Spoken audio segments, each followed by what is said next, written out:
ನಮಸ್ಕಾರ. ಕೇಸ್ಲರ್ ಸಿಂಡ್ರೋಮ್ ಅಂತರಿಕ್ಷದ ಕಸವನ್ನು ಗುಡಿಸುವವರು ಯಾರು? ಆಧುನಿಕ ಜೀವನವನ್ನು ಸಾಗಿಸ್ತಾ ಇರುವ ನಮ್ಮೆಲ್ಲರ ಬದುಕು ನಮ್ಮ ನೇರವಾದ ಗಮನಕ್ಕೆ ಬಾರದಂತೆ ಅಂತರಿಕ್ಷದ ಜೊತೆಗೆ ಬೆಸ್ಕೊಂಡಿದೆ. ನಾವು ಕೈಯಲ್ಲಿ ಹಿಡಿದಿರ್ತಕ್ಕಂಥ ಮೊಬೈಲ್ ಫೋನು, ಟಿವಿ, ದೇಶದ ರಕ್ಷಣೆ ವ್ಯವಸ್ಥೆ, ಬಾಹ್ಯಾಕಾಶದ ವೈಜ್ಞಾನಿಕ ಅಧ್ಯಯನ ಎಲ್ಲವುಗಳು ನಾವು ಭೂಮಿಯ ಕಕ್ಷೆಗೆ ಸೇರಿಸಿರುವ ಉಪಗ್ರಹಗಳಿಂದ ಸಾಧ್ಯ ಆಗೈತೆ. 1957ರಲ್ಲಿ ಮೊದಲ ಬಾರಿಗೆ ಸ್ಪುಟ್ನಿಕ್ ಒಂದು ಉಪಗ್ರಹ ಭೂಮಿಯ ಅಂತರಿಕ್ಷ ಕಕ್ಷೆಯನ್ನು ಸೇರಿತು. ಸಂವಹನ ಮತ್ತು ಸಂಶೋಧನೆಗಳಿಗಾಗಿ ಉಪಗ್ರಹಗಳನ್ನ ಕಕ್ಷೆಗೆ ಸೇರಿಸೋದು ವೇಗವಾಗಿ ಹೆಚ್ಚಿತು. 2018ರ ವೇಳೆಗೆ ಒಟ್ಟು 4987 ಉಪಗ್ರಹಗಳನ್ನು ಭೂಮಿಯ ಕಕ್ಷೆಗಳಿಗೆ ಸೇರಿಸಿದರೆ ಅವುಗಳಲ್ಲಿ 1957 ಚಟುವಟಿಕೆಯಲ್ಲಿದ್ದವು. 2021ರಲ್ಲಿ ಮಾನವ ಕಳಿಸಿದ ಉಪಗ್ರಹಗಳ ಸಂಖ್ಯೆ 6542ಕ್ಕೆ ತಲುಪಿತು.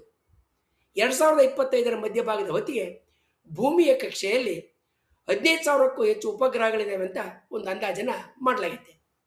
ಅವುಗಳಲ್ಲಿ 11,700ಕ್ಕೂ ಹೆಚ್ಚು ಉಪಗ್ರಹಗಳು ಸಕ್ರಿಯವಾಗಿ ಕೆಲಸ ಮಾಡ್ತಾ ಇದ್ದಾವೆ.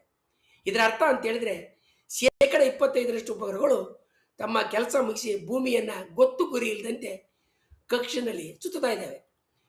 ಭೂಮಿಯ ಸುತ್ತಲಿನ ಕಕ್ಷೆಯಲ್ಲಿ ಸಂಚರಿಸ್ತಾ ಇರುವ ಕಾರ್ಯವನ್ನು ನಿಲ್ಲಿಸಿರತಕ್ಕಂಥ ಉಪಗ್ರಹಗಳು, ರಾಕೆಟ್ಗಳ ಅವಶೇಷಗಳು ಮತ್ತು ಡಿಕ್ಕಿಗಳಿಂದ ಉಂಟಾದ ಚೂರುಗಳಿಂದ ಅಂತರಿಕ್ಷದ ಕಸ ಉತ್ಪತ್ತಿಯಾಗುತ್ತೆ. ಅಂತರಿಕ್ಷದ ಕಸದಲ್ಲಿ 3 ಬಗೆ. ದೊಡ್ಡ ಕಸ. ಈ ದೊಡ್ಡ ಕಸ 10 ಸೆಂಟಿಮೀಟರ್ಗಿಂತ ದೊಡ್ಡದಾಗಿರುತ್ತೆ. ಇದು ನಿಷ್ಕ್ರಿಯ ಉಪಗ್ರಹದ ಅಂಗಗಳಾಗಿರ್ತವೆ, ಭಾಗಗಳಾಗಿರ್ತವೆ. ಮಧ್ಯಮ ಕಸ 1ರಿಂದ 10 ಸೆಂಟಿಮೀಟರ್ ದೊಡ್ಡದಾಗಿರುತ್ತೆ. ಇದು ರಾಕೆಟ್ ತುಂಡುಗಳಿಂದ ಉಂಟಾದಂಥದ್ದು. ಸೂಕ್ಷ್ಮವಾದಂಥ ಕಸ 1 ಸೆಂಟಿಮೀಟರ್ಗಿಂತಲೂ ಕಮ್ಮಿ ಗಾತ್ರದ ಕಣಗಳಿಂದ ಆಗಿರ್ತದೆ. ಇದು ಲೋಹದ ಚೂರುಗಳಾಗಿರ್ತದೆ. ಬಹುತೇಕ ಲೋಹದ ಚೂರುಗಳನ್ನ ಹೊಂದಿರ್ತದೆ. ಅಮೆರಿಕದ ನಾಸಾ ಸಂಸ್ಥೆಯಲ್ಲಿದ್ದಂಥ ಡೊನಾಲ್ಡ್ ಜಿ ಕೇಸ್ಲರ್ ಮತ್ತು ಬರ್ಟನ್ ಕೌರ್ ಪ್ಯಾಲೇಸು ಇವರು 1978ರಲ್ಲಿ ಮಾಡಿದಂಥ ವರದಿನಲ್ಲಿ ಅಂತರಿಕ್ಷದ ಕಸ ಮುಂದಿನ ದಿನಗಳಲ್ಲಿ ಹೇಗೆ ಹೆಚ್ಚುತ್ತಾ ಹೋಗ್ತದೆ ಮತ್ತು ಎಂಥ ಸಂಕಷ್ಟಗಳನ್ನು ತರ್ತದೆ ಅಂತ ತಿಳಿಸುತ್ತೆ. ಈ ವರದಿಯ ಪ್ರಕಾರ ಅಂತರಿಕ್ಷದ ಕಸ ಒಂದು ಹಂತದ ನಂತರ ಸ್ವಂತ ತನಗೆ ತಾನೇ ಹೆಚ್ಚಾಗ್ತಾ ಹೋಗುವಂಥ ಸರಣಿ ಪ್ರತಿಕ್ರಿಯೆಯ ಮೂಲಕ ಅವರು ವಿವರಿಸ್ತಾರೆ. ಅಂತರಿಕ್ಷದ ಕಸ ಸೆಕೆಂಡಿಗೆ 7ರಿಂದ 8 ಕಿಲೋಮೀಟರ್ ವೇಗದಲ್ಲಿ ಚಲಿಸೋದ್ರಿಂದ ಅತಿ ಚಿಕ್ಕದಾದಂಥ ಒಂದು ತುಣುಕಿಗೂ ಕೂಡ ಅದರ ಹೆಚ್ಚಿನ ವೇಗದಿಂದ ಅಪಾರ ಶಕ್ತಿ ಇರುತ್ತೆ. 1 ಸೆಂಟಿಮೀಟರ್ ಗಾತ್ರದ ಒಂದು ತುಂಡು ಉಪಗ್ರಹವನ್ನು ಡಿಕ್ಕಿ ಹೊಡೆದು ಸಂಪೂರ್ಣವಾಗಿ ನಾಶ ಮಾಡ್ತಕ್ಕಂಥ ಸಾಮರ್ಥ್ಯವನ್ನು ಹೊಂದಿರ್ತದೆ. ಒಂದು ಹಳೆಯ ಉಪಗ್ರಹ ಮತ್ತೊಂದಕ್ಕೆ ಡಿಕ್ಕಿ ಹೊಡೆದ್ರೆ ಅದು ಸಾವಿರಾರು ಸಣ್ಣ ಚೂರುಗಳನ್ನು ಸೃಷ್ಟಿ ಮಾಡುತ್ತೆ. ಈ ಹೊಸ ಚೂರುಗಳು ಇತರ ಕೆಲಸ ಮಾಡ್ತಕ್ಕಂಥ ಉಪಗ್ರಹಗಳಿಗೆ ಡಿಕ್ಕಿ ಹೊಡಿತವೆ. ಹೀಗೆ ಸರಣಿ ಡಿಕ್ಕಿಗಳು ಸಂಭವಿಸಿ ಇಡೀ ಭೂಮಿಯ ಸುತ್ತ ಕಸದ ಒಂದು ಅಪಾಯಕಾರಿಯಾದಂಥ ಪದರ ನಿರ್ಮಾಣ ಆಗುತ್ತೆ ಅಂತೇಳಿ ಕೇಸ್ಲರು ವಿವರಿಸ್ತಾರೆ. ಇಂಥ ಸನ್ನಿವೇಶ ಸಂಭವಿಸಿದ್ದೇ ಆದರೆ ಮೊದಲನೆಯ ಪರಿಣಾಮ ಸಂಪರ್ಕದ ಕಡಿತ. ನಮ್ಮ ಇಂಟರ್ನೆಟ್ಟು, ಮೊಬೈಲ್ ಕರೆಗಳು, ಟಿವಿ ಪ್ರಸಾರ ಮತ್ತು GPS ವ್ಯವಸ್ಥೆಗಳು ಉಪಗ್ರಹಗಳ ಮೇಲೆ ಅವಲಂಬಿತವಾಗಿದ್ದಾವೆ. ಈ ಉಪಗ್ರಹಗಳು ನಾಶ ಆದರೆ ಇಡೀ ಜಗತ್ತು ಡಿಜಿಟಲ್ ಯುಗದಿಂದ ಹಿಂದಕ್ಕೆ ಸೇರಬೇಕಾಗುತ್ತೆ. ಎರಡನೇ ಪರಿಣಾಮದಲ್ಲಿ ಬಾಹ್ಯಾಕಾಶ ಪ್ರವಾಸ ಅಸಾಧ್ಯ ಆಗುತ್ತೆ.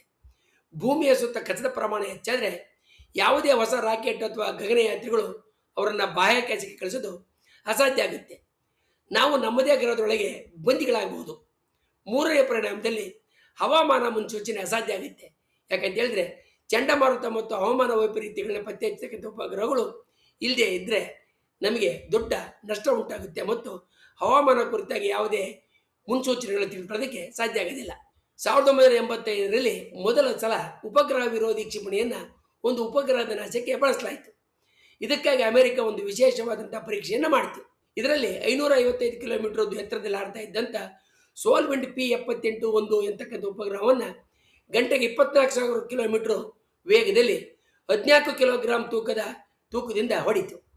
ಸೋಲ್ವಿಂಡ್ ಉಪಗ್ರಹವನ್ನು ಚೂರು ಮಾಡಿದರೆ ಅದರ ತುಣುಕುಗಳು ಮುಂದಿನ 15 ವರ್ಷಗಳವರೆಗೆ ಕಕ್ಷೆಯಲ್ಲಿರ್ತವೆ ಅಂತ ಲೆಕ್ಕ ಮಾಡಲಾಗಿತ್ತು. ಜನವರಿ 11, 2007ರಂದು ಚೀನಾ ದೇಶ ಕೂಡ ಉಪಗ್ರಹ ವಿರೋಧಿ ಕ್ಷಿಪಣಿಯನ್ನು ಪರೀಕ್ಷೆಯನ್ನು ಮಾಡಿತು. ಇದರಲ್ಲಿ ತನ್ನ 865 ಕಿಲೋಮೀಟರ್ ಎತ್ತರದಲ್ಲಿದ್ದಂಥ 50 kg ತೂಕದ ಹವಾಮಾನ ಉಪಗ್ರಹವೊಂದನ್ನು ಅದರ ವಿರುದ್ಧ ದಿಕ್ಕಿನಲ್ಲಿ ಸೆಕೆಂಡಿಗೆ 8 ಕಿಲೋಮೀಟರ್ ವೇಗದಲ್ಲಿ ಚಲಿಸುವ ಒಂದು ಭಾರದಿಂದ ತೂಕದಿಂದ ಹೊಡೆಯಲಾಯಿತು. ಇದರಿಂದ ಉಂಟಾದ ತುಣುಕುಗಳು ಈಗ 850 ಕಿಲೋಮೀಟರ್ ಎತ್ತರದಲ್ಲಿ ಭೂಮಿಯನ್ನು ಸುತ್ತುತ್ತಾ ಇದ್ದಾವೆ ಮತ್ತು ದಶಕಗಳು ಅಥವಾ ಶತಮಾನಗಳವರೆಗೆ ಅವು ಕಕ್ಷೆಯಲ್ಲಿ ಉಳಿತಕ್ಕಂಥ ಎಲ್ಲ ಸಾಧ್ಯತೆಗಳಿದ್ದಾವೆ. ನವೆಂಬರ್ 15, 2021ರಂದು ರಷ್ಯಾದ ಕ್ಷಿಪಣಿಯಿಂದ ಕಾಸ್ಮಾಸ್ 1108 ಉಪಗ್ರಹವನ್ನು ನಾಶಗೊಳಿಸಿದ ನಂತರ ದೊಡ್ಡ ತುಣುಕಿನ ಜೊತೆಗೆ ಇತರ 1500 ಸಣ್ಣ ತುಣುಕುಗಳು ಉಂಟಾದವು. ಈ ಹಾಗೆಯೇ ಲಕ್ಷಾಂತರ ಪತ್ತೆ ಹಚ್ಚಕ್ಕೆ ಕಷ್ಟವಾದಂತಹ ಅತಿ ಸಣ್ಣ ತುಣುಕುಗಳು ಕೂಡ ಚೆದಿರುವುದು. ಹೊಡೆದು ಉಳಿಸಿದಂಥ ಉಪಗ್ರಹ ಧ್ರುವೀಯ ಕಕ್ಷೆಯಲ್ಲಿ ಅಂದರೆ ಪೋಲಾರ್ ಆರ್ಬಿಟ್ನಲ್ಲಿ ಇದ್ದಿದ್ದರಿಂದ ಅದರ ತುಣುಕುಗಳು 300ರಿಂದ 1000 ಕಿಲೋಮೀಟರ್ನಲ್ಲಿ ಎತ್ತರದ ನಡುವೆ ಹರಡಿರೋದ್ರಿಂದ ಅದು ಅಂತಾರಾಷ್ಟ್ರೀಯ ಬಾಹ್ಯಾಕಾಶ ನಿಲ್ದಾಣ ಮತ್ತು ಚೀನಿ ಬಾಹ್ಯಾಕಾಶ ನಿಲ್ದಾಣ ಟಿಯಾಂಗಾಂಗ್ಗೆ ಸೇರಿದಂತೆ ಯಾವುದೇ ಉಪಗ್ರಹಕ್ಕೆ ಡಿಕ್ಕಿ ಹೊಡಿತಕ್ಕಂಥ ಎಲ್ಲ ಸಾಧ್ಯತೆಗಳಿದ್ದಾವೆ. ಆಗಸ್ಟ್ 9, 2024ರಂದು ಚೀನಾದ ಲಾಂಗ್ ಮಾರ್ಚ್ ಆರ್ಯ ರಾಕೆಟ್ ಭೂಮಿಯ ಕೆಳಕಕ್ಷೆಯಲ್ಲಿ ಹೊಡೆದು ನೂರಾರು ತುಣುಕುಗಳ ಮೋಡವನ್ನು ಸೃಷ್ಟಿ ಮಾಡಿತು. ಈ ತುಣುಕುಗಳು ಉಪಗ್ರಹದ ಕಕ್ಷೆಯಲ್ಲಿ ಇರೋದ್ರಿಂದ ಅವುಗಳಿಗೆ ಮುಂದೆ ಯಾವ ಬಗೆಯ ತೊಂದರೆಗಳು ಉಂಟು ಮಾಡ್ತದೆ ಅನ್ನೋದು ಸದ್ಯಕ್ಕೆ ಗೊತ್ತಾಗಿಲ್ಲ. ಕೇಸ್ಲಾರ್ ಸಿಂಡ್ರೋಮ್ ಅಂದರೆ ಅಂತರಿಕ್ಷದಲ್ಲಿ ಉಂಟಾಗುವ ಕಸವನ್ನು ಗುಡಿಸುವ ಹೊಣೆಗಾರಿಕೆ ಯಾರದನ್ನೋ ಪ್ರಶ್ನೆ ಎದುರಾಗಿದೆ. ಈಗ ಬಾಹ್ಯಾಕಾಶ ವಿಜ್ಞಾನಿಗಳು ಆಕ್ಟಿವ್ ಡೆಬ್ರಿಸ್ ರಿಮೂವಲ್ ನೀತಿ ಅಂದರೆ ಹಳೆಯ ಉಪಗ್ರಹಗಳನ್ನು ಬಲೆ ಅಥವಾ ರೋಬೋಟಿಕ್ ಕೈಗಳ ಮೂಲಕ ಹಿಡಿದು ಸಮುದ್ರಕ್ಕೆ ಬೀಳುವಂತೆ ಮಾಡ್ತಕ್ಕಂಥ ಯೋಜನೆಯನ್ನು ರೂಪಿಸಿದ್ದಾರೆ. ಹಾಗೆಯೇ ಬಾಹ್ಯಾಕಾಶ ತ್ಯಾಜ್ಯ ನೀತಿ ಅಂದರೆ ಹೊಸ ಉಪಗ್ರಹಗಳನ್ನು ಉಡಾವಣೆ ಮಾಡಬೇಕಾದ್ರೆ ಅವುಗಳ ಅವಧಿ ಮುಗಿದ ನಂತರ ಕಕ್ಷೆಯಿಂದ ಕೆಳಗಿಳಿಸ್ತಕ್ಕಂಥ ಯೋಜನೆಯನ್ನು ಕಡ್ಡಾಯಗೊಳಿಸ್ತಕ್ಕಂಥ ಪ್ರತಿಪಾದನೆಗಳನ್ನು ಕೂಡ ಮಾಡಿದ್ದಾರೆ.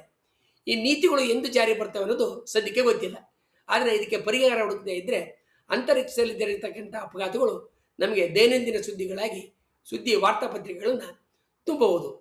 ಮನುಷ್ಯ ತಂತ್ರಜ್ಞಾನದಲ್ಲಿ ಮುಂದುವರೆದಂತೆ ತಂತ್ರಜ್ಞಾನ ಹಲವು ಸಮಸ್ಯೆಗಳನ್ನು ಹುಟ್ಟುಹಾಕುತ್ತೆ, ಲಾಭ ತರುವಂತೆ ಹಲವು ಸಮಸ್ಯೆಗಳನ್ನು ಹುಟ್ಟುಹಾಕುತ್ತೆ. ಆ ಸಮಸ್ಯೆಗಳನ್ನು ಪರಿಹರಿಸ್ತಕ್ಕಂಥ ಹೊಣೆ ಕೂಡ ತಂತ್ರಜ್ಞಾನ ಮತ್ತು ಮನುಷ್ಯರದಾಗಿರುತ್ತೆ ಅನ್ನೋದನ್ನು ನಾವು ಮರೆಯುವಂತಿಲ್ಲ. ಆಧುನಿಕ ತಂತ್ರಜ್ಞಾನ ಹೇಗೆ ಹೊಸ ಬಗೆಯ ಅನುಕೂಲಗಳು ಒದಗಿಸುತ್ತೆ ಮತ್ತು ಸಮಸ್ಯೆಗಳನ್ನು ತಂದೊಡ್ಡುತ್ತೆ ಅನ್ನೋದನ್ನು ಇನ್ನಿತರ ಸಂಗತಿಗಳ ಮೂಲಕ ಮುಂದಿನ ಇನ್ನೊಂದು ವಿಡಿಯೋದಲ್ಲಿ ನೋಡೋಣ. ವಂದನೆಗಳೊಂದಿಗೆ.